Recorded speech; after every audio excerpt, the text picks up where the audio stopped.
Shall we have a real elegante type opening today? Oh, indeed. You know, real Oh, fancy, yes, right? yes. I prefer coffee. I prefer tea. Oh, wait, I forgot. I'm sorry. I didn't have my pinky out. Pinky out. Again. Yes. Yes. That's so that when you take the tea bag out of the cup, you got something to hang the tea bag on. You ready? Or in case your hostess won't give you a second cup, you stick her in the eye. You ready? Oh, we're doing an elegant type, Indeed, yes. True. Well, I adore coffee. And I adore tea. Incidents and born. And tender leaf tea. All the lords and ladies say that they drink them every day. Hip, hip.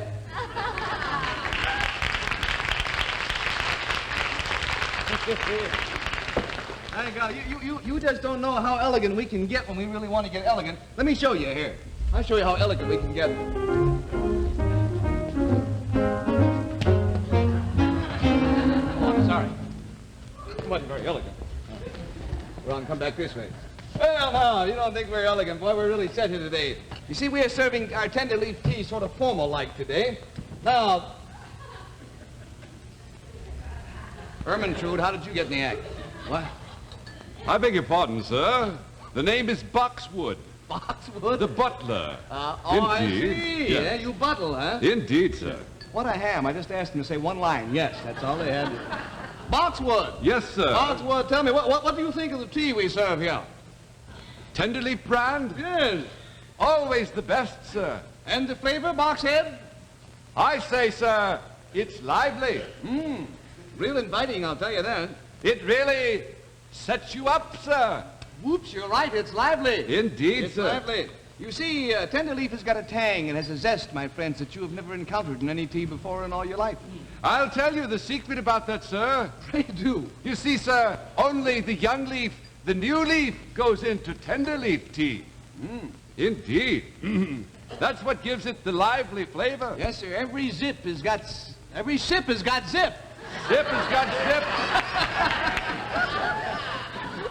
Every zip has got sip. You zip it, it's got zips it. It's awful good. And look, sir, may I show you something, please? Please do. Excuse me. What? You see, sir, are you there? You see, sir, Tenderleaf, sir, and only Tenderleaf, you see, packs each tea bag in a separate envelope. Uh-huh. Capital idea. What? Splendid zip. If you were any more British, you couldn't talk at all. Splendid, old boy. Yeah. As we say, sir, no glommed up string. Allow me, sir. If I were to put this cup down on top of your words, you'd be in bad shape, wouldn't you there? Allow me, sir. May I say one thing, sir? Pray do. Would you mind, please, the next time you go shopping, to look for the bright red box with the white letters, Tenderleaf brand tea? Thank Pretty you. elegant, huh? Thank you. All right, let's go back to the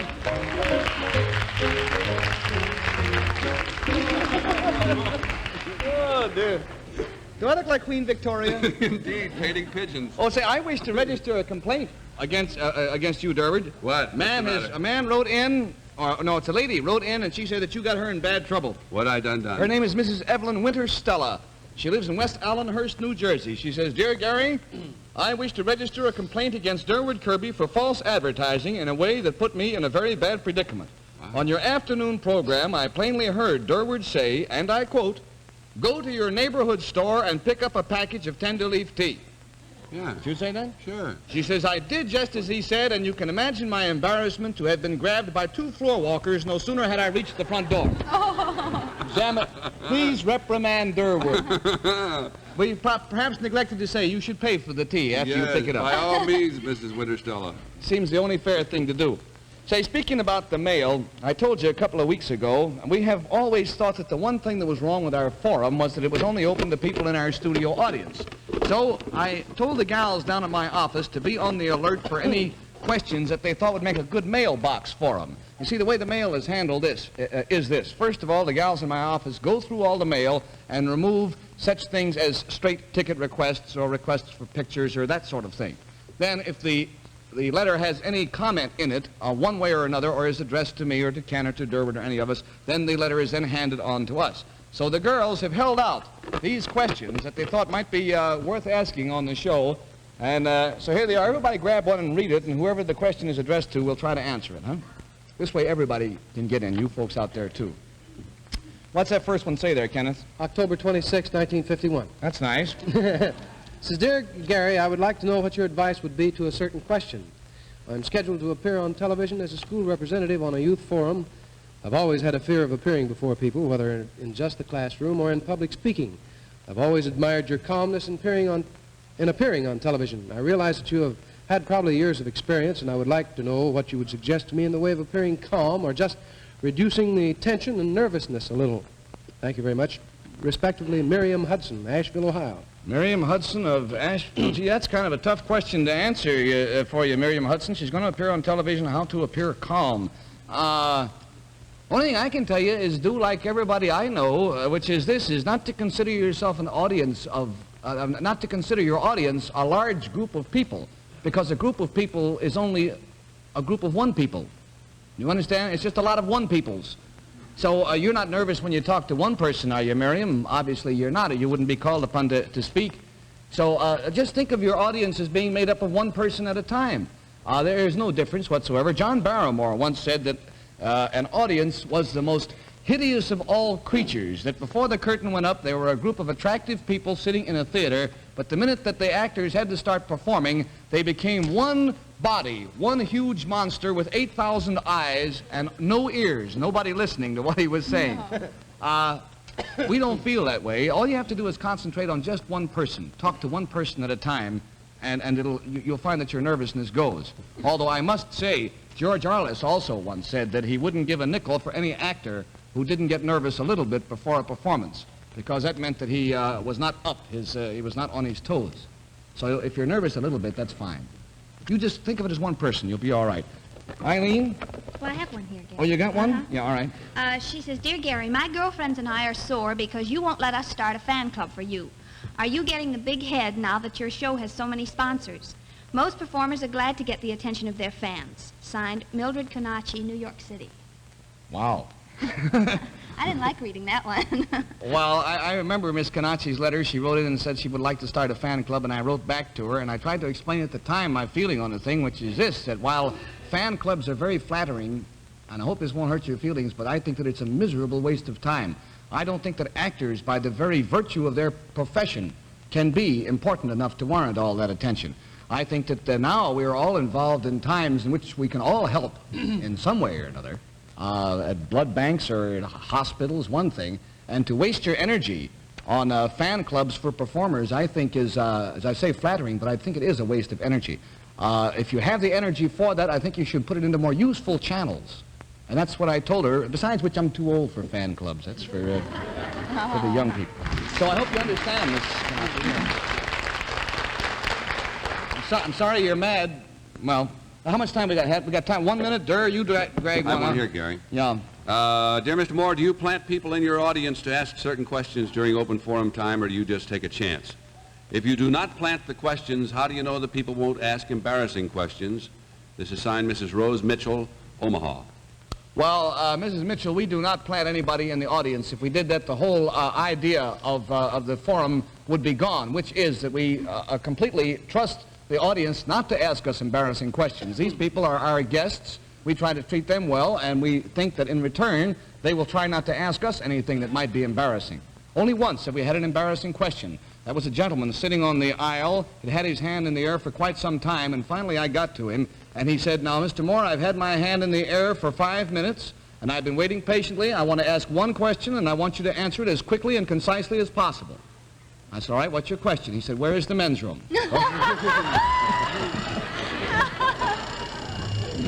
And there goes the alarm clock, which means we don't have time for any more questions from the mailbox, but we're going to keep putting them in every day, and we will draw new cards out at all the time. It is time now for a duet. Eileen Woods and Ken Carson have got a very cute number, the name of which is, you remember, You're the Cream in My Coffee.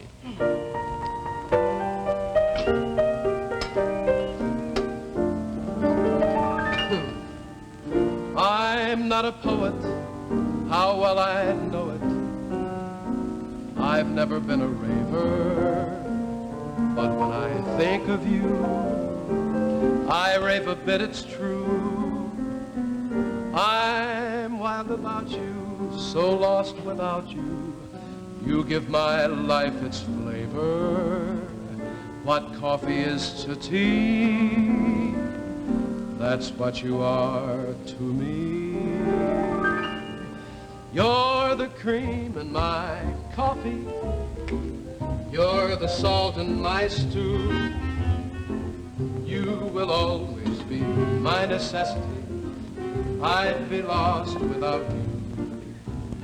You're the starch in my collar. You're the lace in my shoe. You will always be my necessity. I'd be lost without you. Most men tell love tales, and each phrase dovetails. You've known each known way. This way is my own way. You're the sail in my love boat. You're the captain and crew. You will always be my necessity. I'd be lost without you. You have a great way, an up-to-date way of telling me you love me. It gives me such a thrill. I guess it always will. My head is turning, and just from learning your estimation of me, it's just the same old way I feel of you. You're the cream in my coffee. You're the salt in my stew. You will always be my necessity. I'd be lost without you. You're the cream in my coffee. You're the lace in my shoe. You will always be my necessity. I'd be lost without you. You give life savor, bring out its flavor. So this is sure, dear. You're my Worcestershire dear. You're the sail in my love boat. You mean I'm your captain and crew?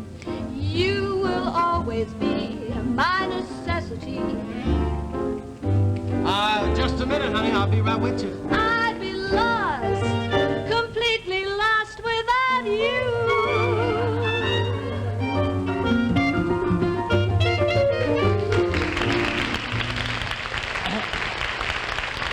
That's you, huh?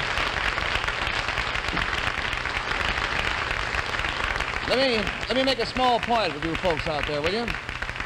You know, when your car breaks down, you take it to an experienced mechanic, don't you? I mean, you take it to a guy who knows cars inside and out. Well, look, the same thing goes when you're looking for a better instant coffee. You want the coffee with the coffee experience. That's why you should ask for Instant Chase in Sanborn, because the folks who make Instant Chase in Sanborn have been in the coffee business, the buying and the roasting of fine coffees for almost 100 years.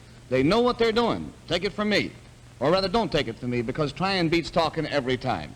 So if you want to know how really great an instant coffee can be, go out and buy yourself a jar of Instant Chase in Sanborn in this large economy size. That's the way to save money. All right?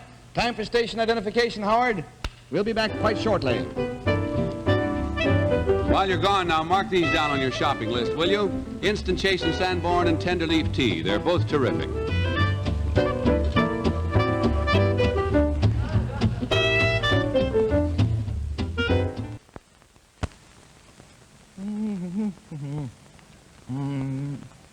Oh, hi. Hi, all of you Stokely Van Camp characters out there. Come on in. I want to talk to you for a minute. I understand that you fellows have just seen a typical 15-minute segment of the Gary Moore Show, a part of which you are soon going to be sponsoring. Or hasn't your sales manager had the nerve to tell you yet? Anyhow, we're real happy to have you guys with us. We are happy that we have been elected to join your little group of itinerant bean peddlers. And I want to say that we expect that the results of... was there something on your mind, Durwood, was there?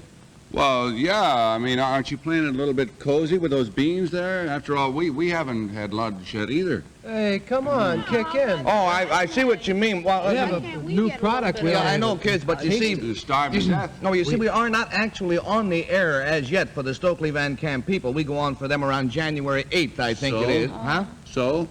So these beans I had to buy for myself. See?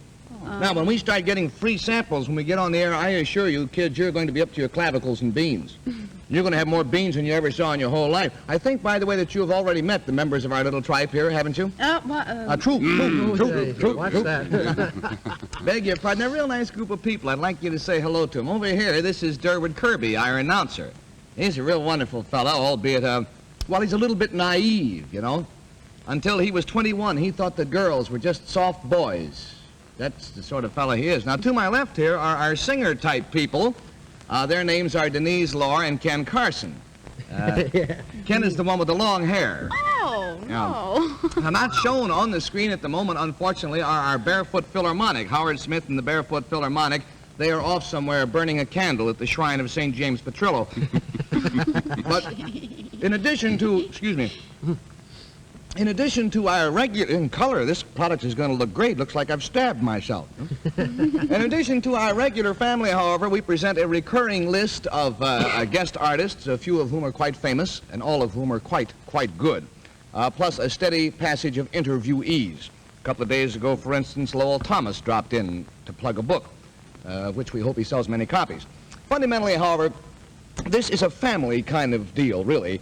We try to entice a few laughs out of our friends on the other end of the camera there, but mainly we go on the premise that we must be friends to them first and performers to them second. We work, I should say, in an attitude of mutual trust. The viewers know that we won't huckster them into anything that isn't a good deal for them, and we in turn expect their support in buying our products. This, I'm happy to say, has proved out to be a very workable theory. I bring this up only to underscore the fact that we are very happy indeed to have you folks aboard. So far, our clients have all been of the blue chip variety.